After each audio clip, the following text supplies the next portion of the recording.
recuperação, abraçou o time e empurra, joga junto com o time e está fazendo a diferença. Dentro de casa, o Vasco é um time muito forte nessa reta final. Por isso que consegue os resultados. Mas só em cima do que você falou, Roger, isso para mim é treinador. Treinador não é só a questão tática e a gestão de elenco, é você fazer a leitura correta do jogo e entender que num campeonato longo vai ter alguns jogadores que vão cair um pouquinho de produção e você tem que pôr aqueles que estiverem no melhor momento. É o que ele fez com o Maicon. Ele está buscando essa lateral direita, ele começou com o Puma, depois ele foi improvisando, ele pôs o Bambu por ali, agora ele encontrou o Paulo. Então, assim, ele está buscando alternativas e a resposta está vindo de dentro de campo, com essa sintonia com o torcedor, né? Santos e Vasco, para mim, mudaram de rendimento no Campeonato Brasileiro na hora que o torcedor entendeu que agredir, pressionar, pôr o dedo na cara, soltar rojão, só atrapalha. Na hora que houve esse pacto entre arquibancada e campo de jogo, não é por acaso que o rendimento dos dois melhorou e eles começaram a sair dessa zona do rebaixamento. Tem nada garantido, tem que competir o tempo todo, porque são elencos um pouco mais limitados na questão técnica. Mas quando tem essa entrega que o Ricardinho falou, aí você pode voltar a sonhar. O Ricardinho falou sobre essa entrega e sobre essa competitividade que ele voltou a ter nos últimos jogos. Só para lembrar, Dudu, o Vasco tinha perdido para o Flamengo, aí depois fez um jogo muito ruim com o Internacional no meio de semana. E perde o jogo também. Para o jogo do Goiás, contra o Goiás, ele já muda muita coisa, né? Entendendo que ele precisava colocar gente competitiva, com vigor mais forte, mais descansado, ele botou o Robson Bambu de lateral direito, ele botou o Léo de lateral esquerdo com o Piton jogando na frente, ele botou o Alex Teixeira para jogar, ele fez muitas, acho que umas 5, 6 modificações. E aí empata, depois volta com uma rapaziada, ganha o jogo de Cuiabá e ganha esse jogo importantíssimo hoje. Você também está nessa, que ele está colocando todo mundo que pode entregar o aspecto competitivo e a parte física para brigar, para lutar o jogo inteiro? Cara, um time grande, do jeito que é o Vasco, nessa fase do campeonato, nessa zona perigosa de zona de rebaixamento. O treinador tem que ser inquieto, o treinador não pode morrer com as convicções e com aqueles jogadores que são, teoricamente, jogadores de confiança, né? Então ele muda bastante. E assim, o Vasco é notório, competitivo ao extremo. Porque, tecnicamente, a gente sabe que o Vasco não tem um time que salta aos olhos, a gente vê isso. Hoje o Payet nem entrou. O Payet nem entrou no jogo hoje. Por quê? O que o Peck corre é impressionante, né, cara? Ele jogou com o Eric Marcos, né? Jogou com o Eric. Que infelizmente saiu lesionado, né? E o Peck que, movimenta pra caramba e o time que sabe aquilo que quer. Hoje a diferença gritante da partida foi a questão competitiva. Anímica. Parecia que o Vasco estava em cima da tabela e o Botafogo lá embaixo. Então isso influencia bastante, é mérito do Ramon, com certeza. Caio, a gente tem uma imagem de uma torcedora com a camisa do Palmeiras no meio da torcida do Vasco. Antes do jogo, eu vi a reportagem, ela foi pedida em casamento. Ah, que legal. Pelo namorado, que está do lado dele aqui, está fora da imagem, do lado dela, né? Está fora da imagem. Eles falaram que tinham ido ao Rio de Janeiro para ver a final da Libertadores, compraram antes, achando que o Palmeiras poderia estar, não foram à final da Libertadores, estenderam porque era aniversário dela. E o rapaz, que eu não vou saber o nome, o rapaz pediu ela em casamento, obviamente ela aceitou e ela assistiu o jogo dentro de São Januário com a camisa do Palmeiras. E Palmeiras e Vasco tem uma relação de irmandade ali. As torcidas se dão muito bem, são clubes irmãos e assim, eu acho muito legal quando a gente mostra cenas como essa. Eu, por exemplo, sou muito fã do Peck. E não é só pela bola que ele joga, é pela situação que ele expôs para o mundo inteiro do Guigui. Do garoto, né? Mas a do Guigui vale uma vírgula aqui, né? Porque o Guigui postou, eu li, né? Ele cantando o hino do Fluminense, pelo título do Fluminense. E entraram nas redes sociais para xingar o menino. Por isso... Um monte de idiota, né? Gui, nós chamamos, você é Vasco, todo mundo sabe que você é Vasco, você ama o Vasco, mas você pode gostar do Fluminense, do Fortaleza, do Santos, do Palmeiras, de quem você quiser, meu irmão. O teu coração transborda amor. É isso, divide isso com todos nós. Não é isso, cara? E se um dia você quiser vir aqui, a gente faz maior questão do mundo de te dar um abraço e te receber aqui no estúdio, viu?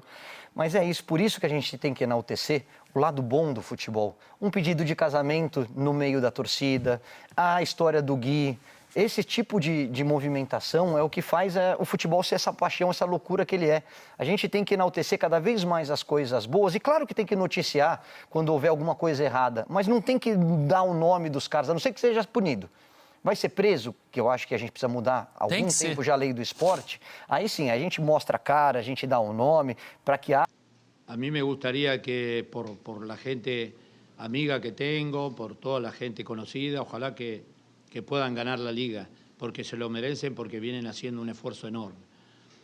Es un equipo que tiene de mitad de cancha para adelante, teníamos que estar bien agrupados porque hace una diferencia y tiene una calidad de jugadores increíble.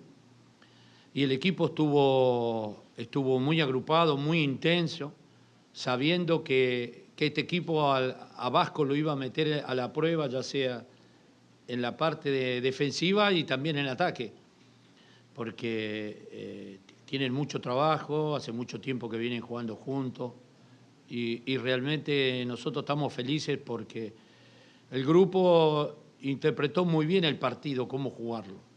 Era una final, teníamos que ganarla.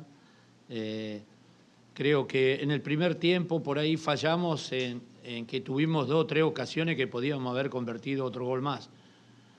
Pero bueno, sabemos que la presión existe y creo que el equipo respondió muy bien. Estoy muy contento por ello. Tá aí a entrevista coletiva do Ramon Dias e eu olhando assim de fora, né, não tem nenhuma informação de dentro, eu sinto que ele é um cara quente, né, que o vestiário dele é sempre quente, que transborda temperatura e era o que o Vasco precisava, né, para colocar nesse segundo turno de Campeonato Brasileiro. Tem alguma informação ali de dentro, Ricardo, sobre essa participação do Ramon ali? Experiência, tem muita experiência, é um treinador que os jogadores respeitam e que desde quando chegou, tudo aquilo que é passado, os jogadores compraram a ideia dele. Ele passa para os jogadores que o time do Vasco só funciona se tiver essa entrega. Que ele fala aí de ser intenso, de marcar, de competir o tempo todo, é o que ele passa para os jogadores e é o que ele trabalha. Porque ele, pela experiência, entendeu que o Vasco, esse elenco do Vasco, só iria funcionar se fosse dessa forma. Não dá, muitas vezes, para encarar de igual para igual um adversário na questão técnica. Então, você humildemente compete, marca, usa a bola parada, que o Vasco tem jogadores altos e usa muito bem, se defende bem e, quando tem a oportunidade, faz a diferença. Então, os jogadores entenderam isso. Esse é o grande mérito do Ramon.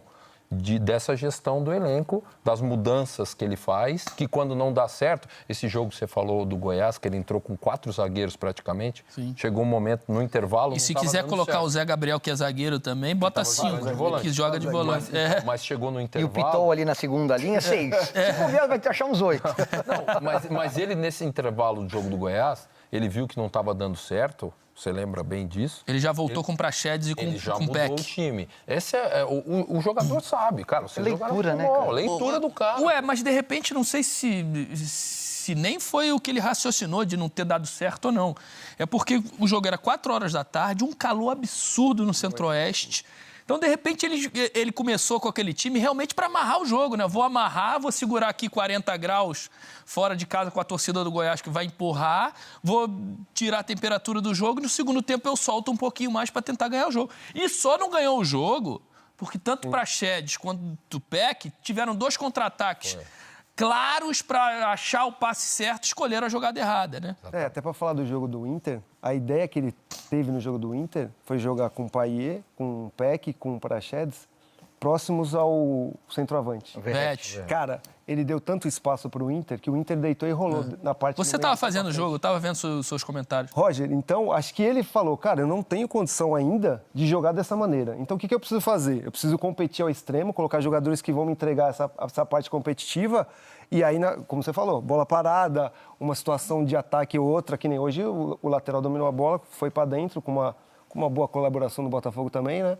E aí bateu de esquerda, fez o gol e aí, beleza, competitivo ao extremo. Então, acho que ele sabe o que ele tem que fazer, né? Se ele for muito técnico, ele sabe que vai sofrer bastante, né? E eu acho que hoje, se não tiver força e velocidade, você não vira no futebol. O futebol está cada vez com menos espaço, cada vez mais estudado. É claro que a qualidade vai sempre prevalecer.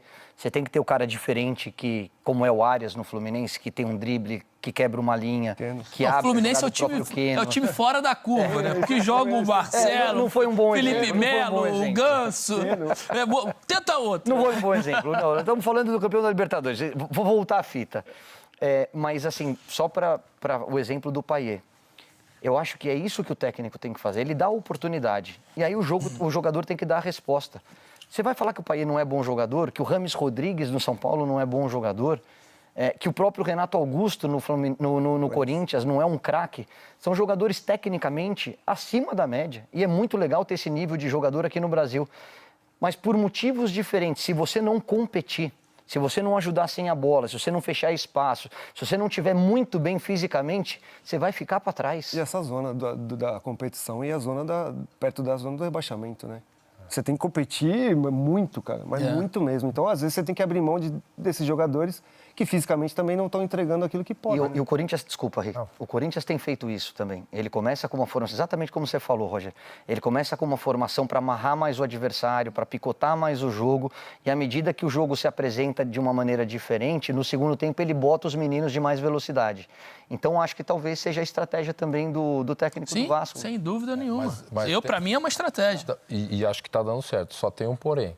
É que todos esses jogadores que têm qualidade técnica e não estão atuando, os times também não ajudam, né? Tem uma questão importante, porque se você pegar, nós temos jogadores que também têm essa capacidade técnica, que também talvez não tenham a mesma competitividade e essa velocidade, mas jogam em times que têm uma qualidade técnica melhor. E aí o cara consegue... É isso, ainda não é um time azeitado, não é um time organizado, você não tem uma filosofia implementada do que você, do que o treinador pensa, né? Jogar num time que está numa situação dessa é muito mais complicado. Eu sempre quero os técnicos. Os melhores, eu também. Mas para você botar os caras para jogar, o time tem que estar altamente azeitado. E o Ramon Dias foi um baita jogador. Ele deve estar sofrendo também porque ele adora a parte técnica do jogo. Só que ele está entendendo aquilo que ele precisa. Exatamente. São momentos